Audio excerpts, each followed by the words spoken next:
सभी थीका पे घूम रही है, एक ही है, एपिडर्मिस एक ही है। अब इस एपिडर्मिस के नीचे एक लेयर पाई जाती है,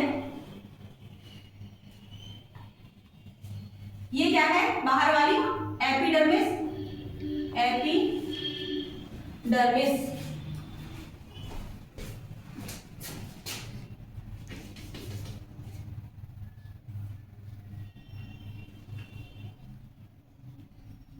ये क्या है, एपिडर्मिस। अब इसके अंदर वाली जो लेयर है उसे बोलते हैं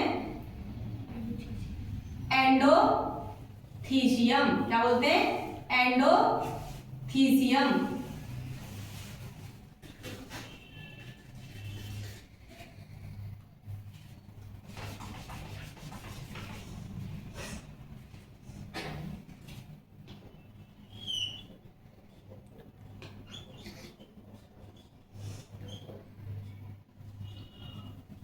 ठीक है, इसके अंदर एक और लेयर बनती है, इसका फॉर्मेशन कैसा होता है इतनी लेयर का, ये सब हम बाद में बताएंगे। एक और लेयर बनती है जो या तो एक हो सकती है, या दो हो सकती है, या तीन हो सकती है।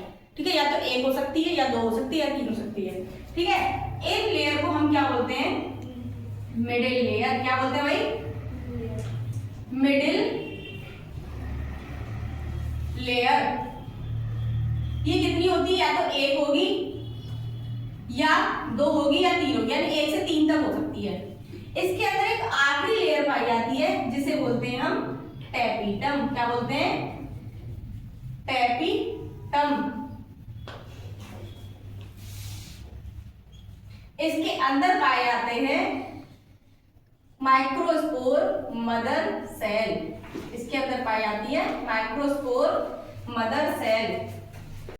जब हम किसी एंथर को देखते हैं तो नीचे फिलामेंट, ऊपर bilobe structure anther. Anther pollen grain का निर्माण करता है और ये बाइलोब होता है, टेट्राथीकस होता है। थीकस आप लोग जानते होंगे, एक थीका, दो थीका, एक लोब में दो थीका होते हैं, दोनों लोब में चार थीका होते हैं। तो इस तरह से हमारे एंथर में कितने थीका हुए, चार थीका। जब मैं एक थीका की बात करती हूँ तो इसको हम क्या बोलते हैं, माइक्रोस्पोरेंजिया। क्या बोलते हैं इसे हम, माइक्रोस्पोरेंजिया। क्यों बोलते हैं इसको माइक्रोस्पोरेंजिया, माइक्रोस्पोरेंजिया। माइक्रोस्पोरेंजिया का मतलब होता है माइक्रो स्पोर का निर्माण होता है। यहाँ पर किसका निर्माण होता है, माइक्रो स्पोर का निर्माण होता है। माइक्रोस्पोर मींस पॉलन ग्रेन बनते हैं यहाँ पर भाई। क्या बनते हैं, पॉलन ग्रेन बनते हैं। ठीक है, अब जो माइक्रोस्पोरेंजिया है, इस माइक्रोस्पोरेंजिया को हम जूम करके देखें तो ये कितनी लेयर से बनी होती है। इसके सबसे बाहर एक होती है लेयर एपिडर्मिस। क्या होती है, एपिडर्मिस। ये एपिडर्मिस जो होती है एंथर पर पूरी लेयर कॉमन होती है। ये सभी थीकस में पाई जाती है, सभी माइक्रोस्पोरेंजिया में एक ही लेयर पाई जाती है। ठीक है, इसका काम क्या होता है, इसका काम होता है प्रोटेक्शन। क्या काम होता है, प्रोटेक्शन। ये क्या करती है, सभी अंदर के सभी जो सेल्स होती हैं, सभी जो लेयर होती है उनको प्रोटेक्शन देती है और मेनली किसको, पॉलन ग्रेन को प्रोटेक्शन देती है। एंडोथीसियम का काम क्या होता है, एंडोथीसियम का काम क्या होता है, एंडोथीसियम का काम होता है डेहिसेंस। अब इसका अर्थ क्या होता है, डेहिसेंस यानी विस्फोटन। ये क्या काम करती है, स्फुटन का काम करती है। जैसे कि हम एक गुब्बारा लें, गुब्बारे के अंदर बीज रख दें, बहुत सारे गुब्बारे को अच्छी तरह से फुला दें, फिर जब उसको फोड़ेंगे तो उसके बीज क्या है, चारों तरफ फैल जाएंगे। उसी को हम क्या बोलते हैं, स्फुटन। ये क्या करती है, जब अंदर पॉलन ग्रेन बन जाती है तो स्फुटन करती है। स्फुटन करने के बाद पॉलन ग्रेन इतनी दूर जाके गिरते हैं हवा में, मतलब आसपास नहीं गिरते, दूर जाके ही गिरते हैं। स्फुटन होना यानी कि दूर जाके गिरना। ठीक है, ये क्या काम करती है, स्फुटन यानी डेहिसेंस का काम करती है। मिडिल लेयर का काम क्या है, ये थोड़ा बहुत न्यूट्रिशन देती है। क्या करती है, थोड़ा बहुत न्यूट्रिशन देती है और ये भी ऊपर वाला काम ही करती है। यानी ऊपर वाला काम इसका भी कॉमन है, डेहिसेंस यानी स्फुटन। और टेपिटम का मुख्य कार्य क्या है, न्यूट्रिशन देना। मुख्य कार्य इसका यही है कि ये स्पोर के बनने तक न्यूट्रिशन देगी। और ये कैसी होती है, ये मल्टी न्यूक्लिएटेड सेल की बनी हुई वॉल होती है। ये क्या होती है? मल्टी न्यूक्लिएटेड सेल की बनी हुई वॉल होती है जो स्पोर को पोषण प्रदान करती है, स्पोर जब तक बन नहीं जाते। ये जो प्राइमरी स्पोरोजिनियस सेल है, इसी से माइक्रोस्पोर मदर सेल बनते हैं, उसके बाद पॉलन ग्रेन बनते हैं। किस फ्यूजन द्वारा, किस डिवीजन द्वारा? ये बनते हैं मियोसिस डिवीजन के द्वारा पॉलन ग्रेन बनते हैं। एंथर जो हमारा एंड्रोसियम होता है वो दो पार्ट से मिलकर बना होता है, एंथर और फिलामेंट। और फिलामेंट कनेक्टिव टिश्यू जुड़ा होता है किससे? एंथर से। एंथर कैसा होता है? बाइलोब्ड होता है, एक लोब दूसरी लोब, ठीक है। जब हम इसको टीएस काट देते हैं, टीएस कट करते हैं इसमें, तो इसके ऊपर जब हम देखते हैं इसमें 4 लेयर पाई जाती है। इसको ऊपर से देखते हैं, सरफेस वाला व्यू देखते हैं इसका, तो जब हम इसे देखते हैं तो 4 लेयर पाई जाती है। सबसे बाहर वाली जो कॉमन लेयर सभी पर होती है एपिडर्मिस, जो उसके अंदर की तरफ होती है एपिडर्मिस के अंदर एंडोथीसियम। एंडोथीसियम के अंदर 2 से 3 पाई जाने वाली मिडिल लेयर, उसके अंदर टेपिटम। अब हमारे दिमाग में ये क्वेश्चन आता है कि ये चारों लेयर बनी कैसे, कहां से उत्पन्न हुई? तो हम इसे देखते हैं कि ये बनी कैसे। जब हमने देखा कि कनेक्टिव टिश्यू से कौन जुड़ा हुआ है? फिलामेंट जुड़ा हुआ है। कनेक्टिव टिश्यू ही आगे जाकर इसका निर्माण करता है, इसका एपिडर्मिस के खोल का। ये एपिडर्मिस का एक खोल होता है, इसके बीच में यहाँ पर कनेक्टिव टिश्यू पाया जाता है। यहाँ पर बहुत छोटी छोटी बिखरी हुई कोशिका पाई जाती हैं, जिन्हें हम बोलते हैं क्या? Hypodermal cell. बहुत छोटी छोटी ऐसे सेल पाई जाती हैं जिन्हें हम क्या बोलते हैं? Hypodermal cell. ये क्या है? एपिडर्मिस है। एपिडर्मिस का खोल पाया है, इसके अंदर छोटी छोटी कोशिका क्या है? Hypodermal cell. अब जो ये हाइपोडर्मल सेल है, इन हाइपोडर्मल सेल में कुछ सेल खा के बहुत मोटी हो जाती है, ठीक है। खा के मोटी हो जाती है, जैसे मान लो यहाँ पर एक सेल बहुत मोटी हो गई, यहाँ पर एक सेल मोटी हो गई, यहाँ पर हो गई, यहाँ पर हो गई, और भी हो जाएंगी। तो इन कोशिका को बोलते हैं हम आर्कीपोडियल सेल। क्या बोलेंगे? यहाँ पर क्या है? कुछ सेल खा के मोटी हो जाती है। मान लो क्या, अगर हम इन्हें इधर बनाएं,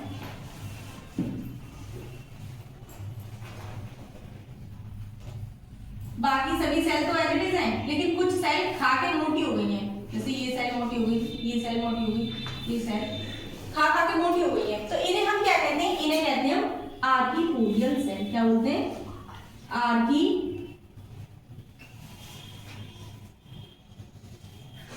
आर्कीपोडियल सेल। ये जो आर्कीपोडियल सेल हैं, ये अपने आप में डिवीजन करेंगी। क्या करेंगी? ये डिवीजन करेंगी। अब मैं सिर्फ एक थीका को दिखाऊंगी, यानी एक माइक्रोस्पोरेंजिया को दिखाऊंगी।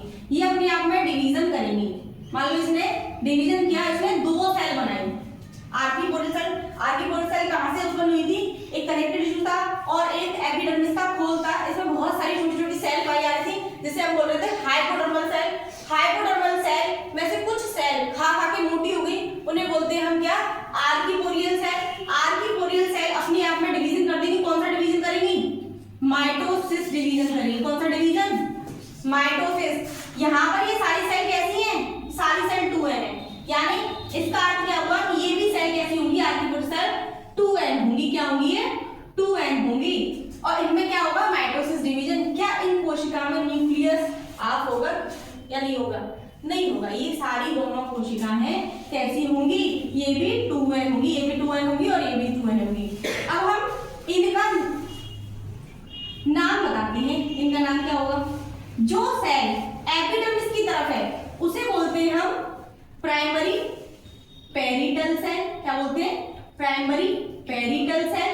और जो सेल मिडिल प्लेस पर है उसे बोलते हैं हम प्राइमरी स्पोरोजीनियस सेल, ठीक है। एक जो परिधि की तरफ है, सरफेस की तरफ है, या एपिडर्मिस की तरफ है, प्राइमरी पेरिटल सेल। जो मिडिल में है, प्राइमरी स्पोरोजीनियस सेल। अब ये क्या करेगी? प्राइमरी पेरिटल सेल, मान लो प्राइमरी पेरिटल सेल मैंने यहाँ रखी, ये क्या करेगी? ये ऐसे डिवीजन करेगी। एक डिवीजन इधर करेगी, एक डिवीजन इधर करेगी। जब ये इधर करेगी तब इधर करेगी। एक डिवीजन इधर करेगी और एक डिवीजन इधर करेगी। इसे बोलते हैं cleaner and anti cleaner division. क्या बोलते हैं? Cleaner and anti cleaner division. जब ये मान लो डिवीजन कर रही है, एक ये आगे की तरफ कर रही है, तो ये क्या कर रही है? डिवीजन कर रही है।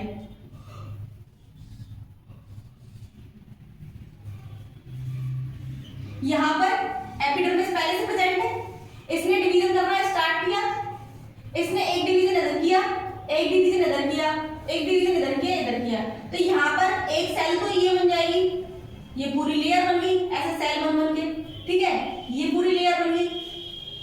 और ये सेल भी डिवीजन करेगी तो ये पूरी लेयर बनाएगी, इसने भी पूरी लेयर बना दी।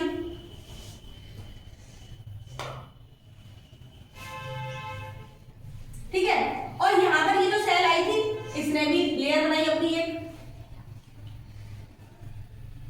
तो यहां पर कितनी लेयर बन गई आपके सामने, कितनी लेयर बन गई? एक लेयर ये पहले से प्रेजेंट है एपिडर्मिस, इसके अंदर एंडोथीसियम, इसके अंदर एंडोथीसियम। अगर मिडिल लेयर, अगर ये प्राइमरी पेरिटल सेल और डिवीजन करती तो यहाँ पर अभी तो 2 मिडिल लेयर हैं और भी क्या हो जाती, और मान लो इसने एक बार और डिवीजन किया तो यहाँ पर एक बार और डिवीजन करेगी तो बीच में 2 आ जाएगी, ना 2 लेयर बन जाएगी। तो यहाँ पर एक बाहर वाली क्या हो जाएगी, सबसे अंदर की तरफ हो जाएगी एपिडर्म, सबसे बाहर वाली जो एपिडर्मिस है ही, और ये बीच की 3 क्या हो जाएंगी, मिडिल लेयर। एक बार और समझो, ये टेपिडम, ये एपिडर्मिस और ये एंडोथीसियम।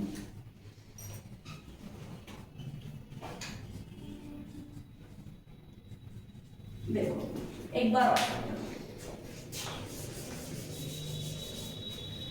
ये जो हाइपोडर्मल सेल थी उनमें से कुछ सेल खा के मोटी हो गई, मोटी होने के बाद उनमें क्या हुआ, डिवीजन हुआ है, खा के मोटी हुई, उनको हम आर्टिकुलर सेल कह रहे हैं, ये भी 2n है, ये भी 2n है। इन्होंने डिवीजन किया, कौन सा डिवीजन किया, माइटोसिस डिवीजन किया। माइटोसिस डिवीजन में केवल नंबर, क्रोमोसोम नंबर डिवाइड नहीं होते हैं, ठीक है, नंबर सेम रहते हैं, इस कोशिका में भी और इस वाली कोशिका में, दोनों सेल कैसी होंगी, सेम नंबर वाली होंगी, यानी 2n ही नंबर होंगे, इनमें क्रोमोसोम नंबर 2n होंगे। इसको बोलेंगे हम, जो परिधि की तरफ है, जो एपिडर्मिस की तरफ है, प्राइमरी पेरिटल सेल, जो मिडिल में है प्राइमरी स्पोरोजीनियस सेल। अब हम सिर्फ प्राइमरी पेरिटल सेल का वर्ग देख रहे हैं। प्राइमरी पेरिटल सेल क्या करती है, एक बार में इधर भी डिवीजन करती है, इधर भी करती है और इधर भी करती है। जब ये इधर डिवीजन करेगी तो मान लो इसने ये एक लेयर बना दी, इधर डिवीजन किया, और मान लो इसने एक और बार इधर डिवीजन किया तो इसने एक लेयर और बना दी इधर, ठीक है, इधर एपिडर्मिस पहले से प्रेजेंट है, यहां पर एक लेयर ये बन गई, ठीक है, और एक लेयर ये बन गई। किसने डिवीजन किया है सबसे पहले, प्राइमरी पेरिटल सेल ने ही डिवीजन किया है।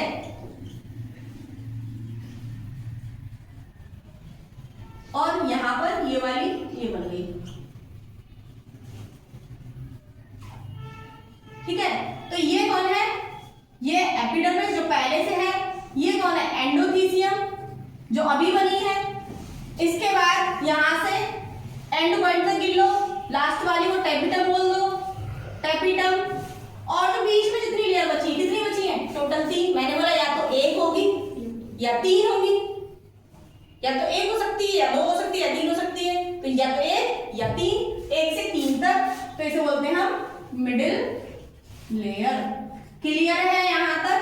अब हमारा बीच में कौन बचा है, प्राइमरी स्पोरोजीनियस सेल। ये कैसी है, 2n है, ये कैसी है, 2n है।